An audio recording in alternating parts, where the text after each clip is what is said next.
Elle est merveilleuse, vous le savez, elle est bénissante, elle nous garde, elle nous protège. Mais sans Jésus, on ne peut rien faire. Sans le Christ, nous ne pouvons pas prêcher la parole, nous ne pouvons pas la porter. Je bénis Dieu et en vérité, je remercie mon cousin Antoine d'Avignon de m'avoir invité. Hein. Pour moi, c'est un privilège. Hein. Je vous salue à tous, hein, les chrétiens et les chrétiennes d'Avignon. J'en connais pas mal, hein, j'en vois. Hein. Que Dieu vous bénisse, que Dieu vous garde. Et je remercie aussi tous les frères qui participent à cette réunion, même ceux qui sont sur Facebook. Que Dieu vous bénisse à travers l'écoute de la parole de Dieu. Voilà, je demandais à mon cousin Antoine de me présenter, hein, qui présente bien son serviteur. Alléluia. Amen, que Dieu soit béni et glorifié. On prie ensemble, les frères. Et cette réunion ce soir, nous la faisons ensemble. Alors, pendant que je présente son serviteur, je veux que vous priez avec moi. Seigneur, mon Dieu d'amour, nous voulons te remercier, Père, pour bien ta bonne présence qui se fait ressentir dans nos maisons. Seigneur, nous te remercions pour les chants de cantiques et les témoignages qui ont été faits bien, pour ta gloire à toi, simplement, Seigneur. Seigneur, nous te remercions bien, pour cette bonne réunion dans laquelle, Seigneur, tu nous honores de ta présence. Seigneur, nous savons, Dieu d'amour, que tu as mis un mot bien, dans le cœur de ton messager. Mais Seigneur, combien nous savons, Dieu d'amour, que nous avons besoin de toi. Parce que sans toi, Seigneur, nous ne pouvons rien faire. Alors, Seigneur, Dieu d'amour, je te prie bien, de continuer à disposer nos cœurs bien, pour que nous puissions être attentifs à l'écoute de ta parole. Seigneur, nous te demandons que tu puisses bien bénir ton messager. Donne-lui une double portion de l'esprit, afin que la parole soit annoncée avec toute ton autorité, avec l'onction qui descend du ciel. Seigneur, nous croyons par la foi. Seigneur, nous croyons que tu vas nous parler. Seigneur, bénis ton serviteur. À toi soit la gloire, mon sauveur. Amen. Amen. Gloire à Dieu. Voilà. Je voudrais qu'on puisse ouvrir nos Bibles sur le livre d'Éphésiens 6 et verset 16. C'est un verset sûrement que vous connaissez, que vous avez lu plusieurs fois.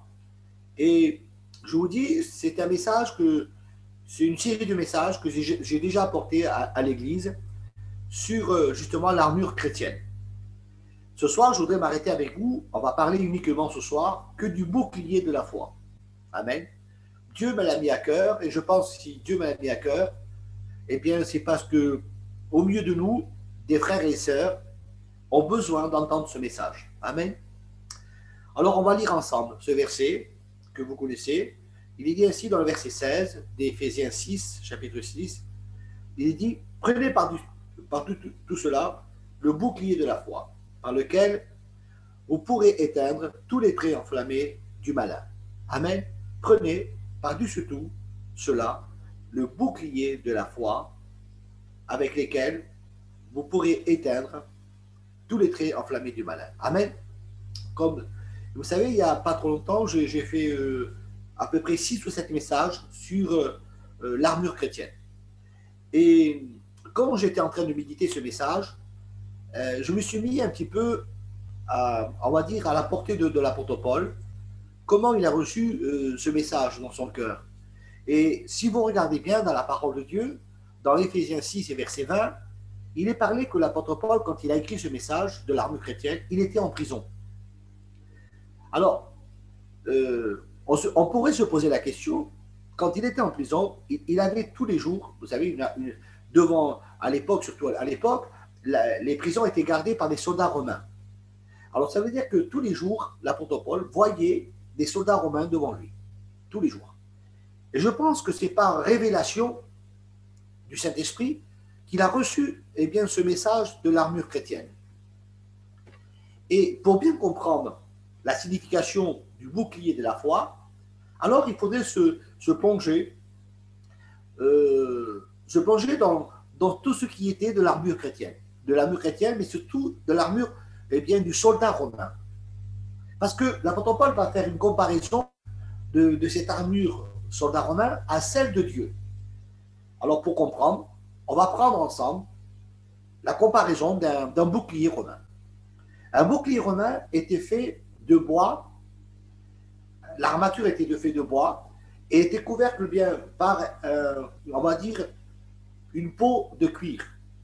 D'autres soldats avaient des boucliers de bronze. C'était les riches qui avaient des boucliers de bronze et les pauvres, on va dire, et bien les soldats moins gradés avaient ce bouclier de bois simplement avec une peau de cuir.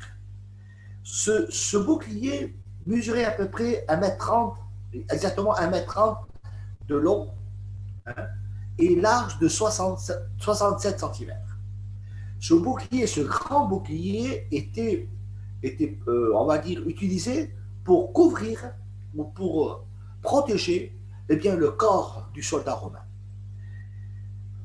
Ce qu'il faut retenir, pourquoi l'apôtre Paul parle du bouclier, ce qu'il faut retenir, la première fonction qui peut avoir ce bouclier de la foi dans nos vies, c'est le but de nous protéger.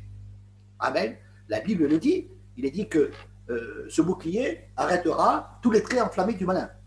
Amen. Alors, le but qu'il a, c'est de nous protéger. Il y a un verset dans la parole de Dieu que David va citer. Dans les psaumes 5 et verset 12, il dit ainsi, « Car tu bénis le juste, ô Éternel, tu l'entoures de ta grâce comme d'un bouclier. » Alors, ça veut dire, vous savez que moi je pense, que vous pensez aussi, que tous les mots qui sont inscrits dans la parole de Dieu, ce n'est pas des mots qui ont été posés comme ça au hasard. Mais au contraire, quand David cite ce verset, en vérité, il cite quelque chose, et quand il dit « Tu m'entoures de ta grâce comme un bouclier », il fait référence aux promesses faites à Abraham. D'ailleurs, ce verset d'Abraham, il est noté dans Genèse 15 et verset 1. On peut le lire ensemble si vous voulez, mais je vais le lire pour vous. La parole de l'Éternel fut adressée à Abraham dans une vision.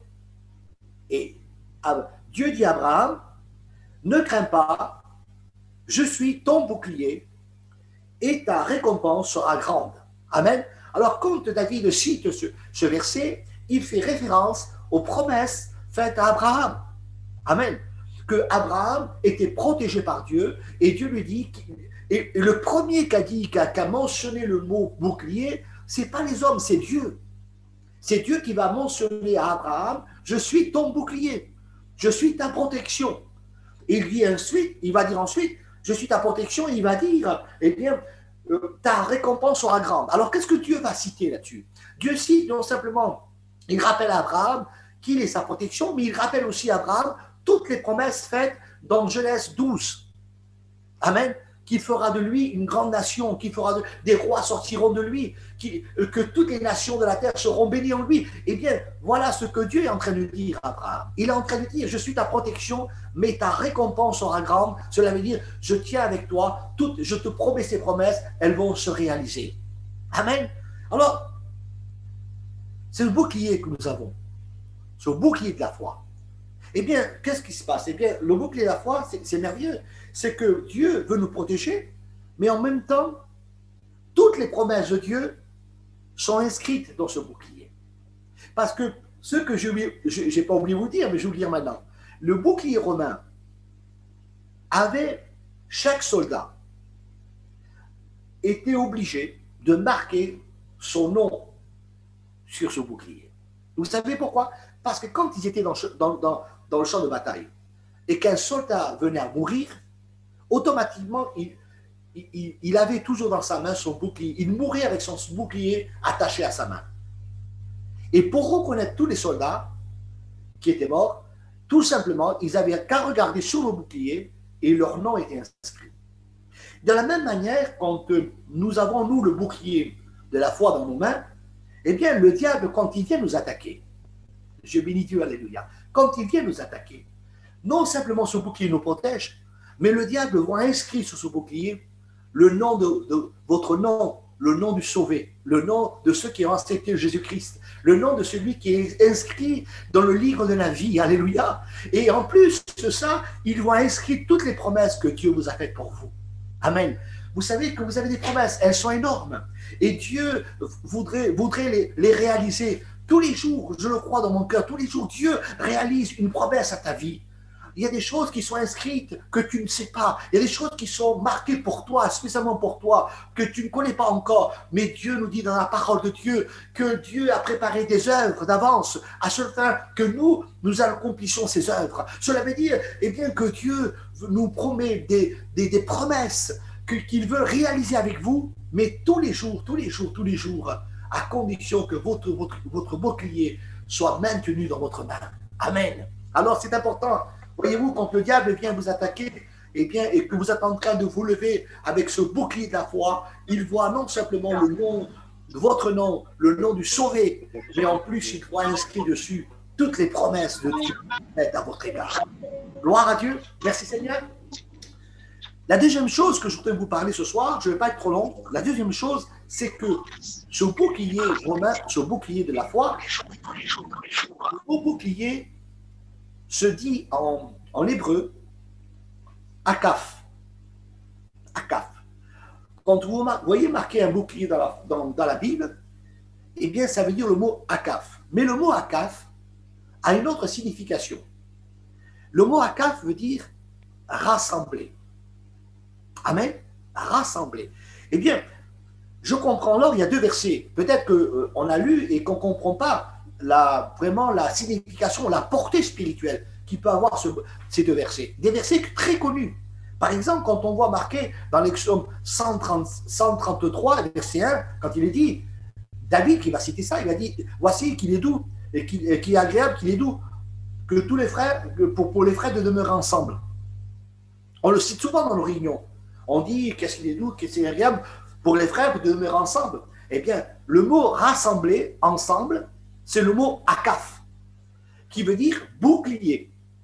Amen. Je rappelle, je reviens aux Romains. Vous savez que le Romain, à l'époque, c'était une armée qui était quasiment invincible. Pourquoi? Parce qu'ils avaient inventé des pratiques de guerre. Par exemple, vous allez rigoler, mais c'est une vérité. Vous allez rigoler, et peut-être vous connaissez Astérix, le film Astérix avec des Mickey, tout ça. Eh bien, quand il est parlé, par exemple, et ça existait, quand il est parlé, on va dire, je l'ai marqué comme ça, formation tortue. Ça vous dit quelque chose, ça? Ça vous parle? Formation tortue. Et c'est quoi la formation tortue? Ça existait. C'est-à-dire que les Romains, avec leur grand bouclier, formaient, ils se réunissaient, ils se rassemblaient. Vous voyez le mot akaf? Ils se rassemblaient, ils mettaient des boucliers au-dessus et des boucliers sur le côté, et c'était vu comme un char qui rentrait dans le camp inverse. Et ça formait comme une carapace de tortue. Et de cette manière, eh bien, les flèches de l'ennemi ne pouvaient pas pénétrer à l'intérieur, et ils avançaient. C'était comme un char. Et cette pratique-là, elle vous fait sourire peut-être, parce que je vous parle d'Astérix et d'Obélix, ça vous fait sourire, mais cette manière-là a existé au temps des Romains. La formation tortue a existé. Et quand on voit dans la parole de Dieu, justement, quand il dit qu'est-ce qu'il est doux et agréable de demeurer ensemble, c'est au moment où nous formons, eh bien, cette carapace, gloire à Dieu, cette carapace pour nous protéger, nous garder, et aucune flèche de l'ennemi pourrait pénétrer à l'intérieur parce qu'on est unis dans la foi au nom du Seigneur. Amen. Quand il est parlé aussi, et vous connaissez ce verset, quand il est parlé de Matthieu 18 et verset 20, quand il est dit, où 2 ou 3 sont rassemblés en mon nom, je me trouve au milieu de vous. 2 ou 3 rassemblés. Le mot akaf apparaît encore. Le mot, on va dire, bouclier apparaît encore en hébreu, veut dire rassembler, 2 ou 3 rassemblés, unis. Eh bien, je me trouve au milieu de vous. De la même manière, eh bien, on met en place ce bouclier divin pour nous protéger, à ce fait que nos prières sont exaucées, à ce fait qu'il y a des résultats dans la prière et que Dieu entend nos prières. Dieu voudrait ce soir que tu puisses comprendre cette grande efficacité de ce bouclier de la foi que Dieu a mis entre tes mains.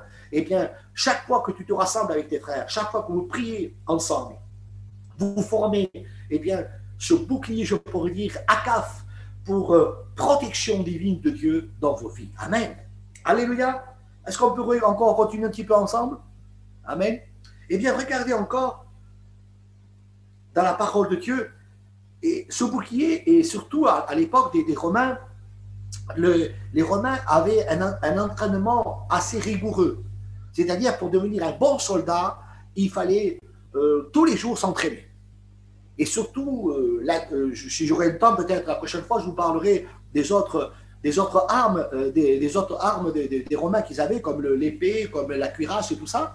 Mais ils avaient une armée, on va dire, une armée qui était assez lourde. Alors, ils avaient beaucoup besoin d'entraînement rigoureux tous les jours pour être efficaces.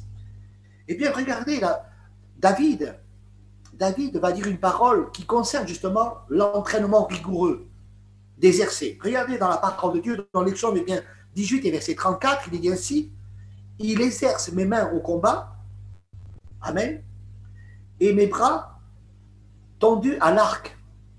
Eh bien, cela veut dire quoi? Ça veut dire que David a compris que l'exercice spirituel que Dieu demande est l'exercice qui doit tout simplement nous toucher.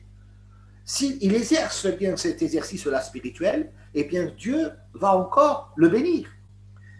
Le bouclier de la foi, et je le crois, je le dis avec mon cœur, il y a beaucoup de chrétiens qui ne savent pas s'en servir. Beaucoup de chrétiens pensent que sur le bouclier de la foi, il faut avoir un exercice. Comme à l'époque des Romains, ils devaient savoir manipuler le bouclier pour être efficace dans le combat. Et les chrétiens, aujourd'hui, malheureusement, ils n'ont pas assez d'exercice dans la foi. Alors, ils utilisent mal ce bouclier. Alors, si vous allez me dire, quel est l'exercice que peut-être Dieu me demande ce soir? C'est tout simple. Regardez. Le bouclier que Dieu nous a donné, c'est le bouclier de la foi, je comprends, mais quel est l'exercice que Dieu pourrait nous demander pour bien l'utiliser, ce bouclier? Et l'utiliser, je peux dire, d'une manière efficace.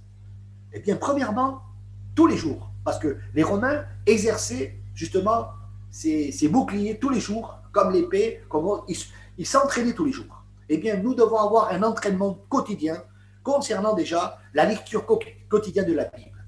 La parole de Dieu, il faut la lire tous les jours. Amen. Pour que tu puisses exercer le bouclier de la foi.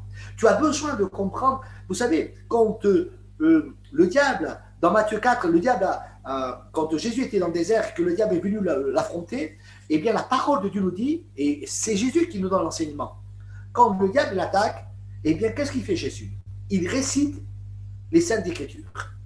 Il répond au diable par les textes de la parole de Dieu. De la même manière, un chrétien doit connaître sa parole. Non pas pour l'exercer dans son cerveau et pour faire voir qu'il a, je pourrais, une connaissance biblique. Non, non, non, non. Mais justement, pour exercer le bouclier de la foi, on doit connaître les versets. Parce que Dieu voudrait qu'on exerce bien ce bouclier, qu'on l'utilise bien. Et pour ça, tu dois connaître la parole de Dieu. À chaque fois que le diable, tu auras un assaut du diable dans ta vie, eh bien, tu vas utiliser les versets de la parole de Dieu que tu as lus pour tout simplement les confronter à ses attaques. Amen. Ça, c'est le premier exercice que Dieu te demande. Le deuxième exercice, eh bien, c'est celui-ci. Et les exercices que je vous dis, c'est des exercices que nous-mêmes, nous pouvons appliquer tous les jours. C'est le deuxième exercice, c'est une vie de prière. Amen. On doit avoir une vie de prière pour qu'on sache exercer le bouclier de la foi. Celui qui doit, je pense, un chrétien qui veut prospérer et grandir en Dieu, il doit avoir une vie de prière. Et chaque fois qu'il prie le Seigneur, et chaque fois qu'il loue le Seigneur, et chaque fois qu'il va prier le Seigneur pour tout simplement le louer, il est en train de s'apprendre comment exercer le bouclier de la foi. Amen. Vous apprenez dans les prières à utiliser le bouclier de la foi. Alors, je vous encourage à prier davantage, à ce fait que votre bouclier ne soit pas simplement tenu dans une main, mais que vous êtes en train de l'exercer. Amen. En train de l'utiliser. Je bénis Dieu ce soir. Alléluia. Quatrièmement, amen, le bouclier aussi, on va parler maintenant des boucliers de l'armée, on va dire, israélite, des Hébreux, des Juifs. Il y avait une certaine pratique dans l'Ancien Testament qui m'a interpellé. Le verset est cité dans 2 Samuel 1, verset 21. Il est parlé du roi Saül. Et regardez ce qu'il dit.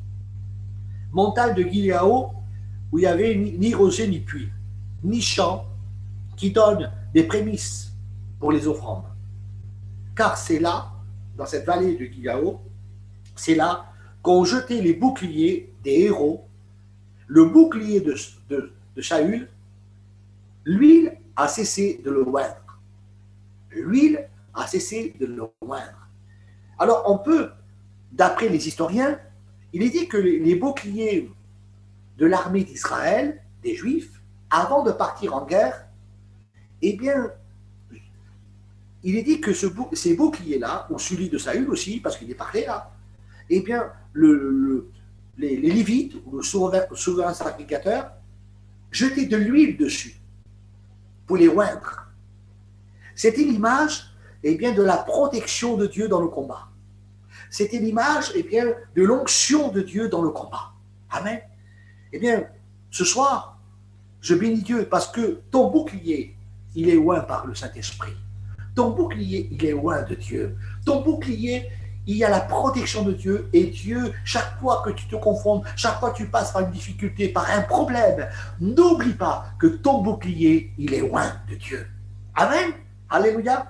Je bénis Dieu. Et surtout, c'est vrai, il y a beaucoup de chrétiens, n'oublions pas, un bouclier de la foi doit être oint par le Seigneur. Le bouclier de la foi doit avoir l'approbation de Dieu. Et c'est important que ce soir, vous sentez l'approbation de Dieu dans votre vie, dans chaque combat, dans chaque lutte, dans chaque adversité. Eh bien, dis-toi, à chaque fois que tu es en train de lever le bouclier de la foi, il y a l'huile du Saint-Esprit qui est en train de couler sur ta vie. Il y a l'huile du Saint-Esprit qui coule dans ta maison, dans ton cœur. Dieu veut te protéger et Dieu veut te oindre. Alléluia. Quelle protection. Alléluia. Quelle protection nous avons. Amen. Regardez aussi ce qu'il est dit dans la parole de Dieu. Il est dit que les Romains avaient aussi une certaine pratique qui pourrait paraître bizarre. Mais je vous le dis. Il est dit que les Romains, avant de partir aussi dans les combats, le champ du combat, ils prenaient leur bouclier, écoutez-moi bien, ils prenaient leur bouclier et ils le trempaient dans l'eau. Ils le trempaient dans l'eau. Le bouclier il devait être trempé totalement, je pourrais dire carrément mouillé. Ils le trempaient dans l'eau. Vous savez pourquoi ils faisaient ça? Parce que souvent l'ennemi jetait des flèches enflammées. Et vous savez, alors quand ce bouclier, plus il était mouillé par l'eau, la flèche venait, même si elle était toute en flamme, à cause de l'eau qui était sur le bouclier, eh bien la flèche, elle s'éteignait. Voyez-vous pourquoi quand il est marqué dans l'Éphésiens, le bouclier de la foi pour arrêter les traits enflammés du malin. Vous voyez, c'est des flèches enflammées que le malin nous envoie. Alors, ce bouclier, plus il était trempé dans l'eau, plus, eh bien, les traits enflammés du malin, les flèches enflammées du malin, s'éteignaient au contact du bouclier. Eh bien, vous avez compris, l'eau représente la parole de Dieu. Amen. Plus, eh bien, tu es en train de plonger ton bouclier dans la parole de Dieu, alléluia, plus tu pourras arrêter, éteindre les traits enflammés que le diable t'envoie. Amen. Je bénis Dieu ce soir. Qui c'est qui est béni ce soir? Levez votre main. Alléluia. Je bénis Dieu. Merci Seigneur. Eh bien, voyez-vous, l'efficacité du bouclier de la foi, elle est importante. Et je finis par une dernière note. Je ne vais pas être trop long. Il est dit aussi, et je regarde mes notes, il est dit aussi que ce bouclier de la foi est important. Pourquoi? Parce que regardez, après chaque combat des Romains, ceux qui devaient faire un soldat romain, qu'est-ce qu'ils faisaient? Parce que sûrement que le bouclier avait pris des coups, il est peut-être été déchiré, parce que je vous ai dit tout à l'heure qu'il mettait une peau de cuir. Sûrement, il a tellement pris le coup que le bouclier était déchiré, cassé. Alors, il se devait faire une chose importante. C'était la première chose qu'il devait faire, bien avant de se reposer, bien avant de se restaurer, de manger. Ils devaient réparer leur bouclier. Eh bien, de la même manière, après chaque combat, après chaque lutte, après chaque adversité que vous rencontrez dans votre vie, vous devez réparer votre bouclier de la foi. Amen. Et regardez, je voudrais vous donner un texte dans 1 Timothée 1 et verset 19. Regardez ce qu'il dit. Gardez la foi. Et gardez la foi et une bonne conscience. Cette conscience, quelques-uns l'ont perdu. Ils ont fait naufrage par rapport à la foi. Et je vais vous dire une chose. Je ne sais pas où tu en es aujourd'hui de la foi. Je ne sais pas où tu en es réellement de ta foi. Tu as peut-être des doutes. Tu as peut-être des peurs, des craintes. Et peut-être ton bouclier aujourd'hui, il est cassé. Il a été déchiré par des mauvaises paroles. Il a été frappé par la maladie. Il a été esquinté, cabossé par des choses qui t'ont arrivé. Aujourd'hui, ce soir, il est temps de réparer ton bouclier. Amen. Et je dis une chose, peut-être tu as perdu la conscience, tu as perdu la crainte de Dieu, tu as perdu peut-être cette confiance en Dieu. Ce soir, je suis sûr et certain que Dieu voudrait oindre ton bouclier, il voudrait le réparer. Oh, tu ne pourras pas le réparer, toi, parce que nous sommes des incapables. Nous ne sommes pas capables de réparer les choses. Mais si Dieu met sa main sur toi, il répare les brèches qui ont été faites sur ton bouclier. Il répare tout ce que le mal, tout ce que le diable a fait sur ta vie. Et aujourd'hui, tu as du mal à croire, tu as du mal à suivre, tu as du mal à marcher encore. Eh bien, laisse que Jésus répare ton bouclier. Amen. Je voudrais terminer avec cette parole. Rappelez-vous de ça. Le bouclier de la foi. Quelle est sa grande signification? Amen. Peut-être la prochaine fois, je vous apporterai d'autres messages concernant l'armure chrétienne. On laissera votre responsable m'inviter une deuxième fois, peut-être, je ne sais pas. Mais en tout cas, ce soir, je pense que la parole de Dieu vous a parlé dans votre cœur. Prenez soin de votre bouclier de la foi. Que Dieu vous bénisse. Nous prions ensemble. On bénit Dieu. Amen. Et je voudrais que vous levez votre main en signe de respect envers Dieu. Et de dire, Seigneur, regarde, j'ai négligé peut-être ce bouclier de la foi. Je l'ai mis de côté. Seigneur, peut-être que je ne savais pas m'en servir. Oh, je ne savais pas comment l'utiliser. Mais aujourd'hui, tu m'as dit une chose, Seigneur. Je dois l'exercer. Je dois bien m'en servir pour combattre le diable. Alors, Seigneur, maintenant, Seigneur, étends tes mains. Bénis, Seigneur, nos frères et sœurs. Bénis, Seigneur, tous ceux qui ont écouté ce message. Aussi bien sur Zoom ou sur Facebook, Seigneur. Mais combien, Seigneur, tu bénis ces personnes. Tu vois, peut-être des boucliers qui ont été esquintés, cassés peut-être. Aujourd'hui, il est temps de réparer leurs boucliers, Seigneur. Nous te prions que tu puisses réparer leurs boucliers cette fois. Seigneur, que maintenant, tous ceux qui croient en toi, Seigneur, tous ceux qui espèrent en toi, soient bénis, Seigneur. Tu oins ces boucliers au nom de Jésus. Merci pour ta parole. Amen. Que Dieu vous bénisse. Amen. Alléluia.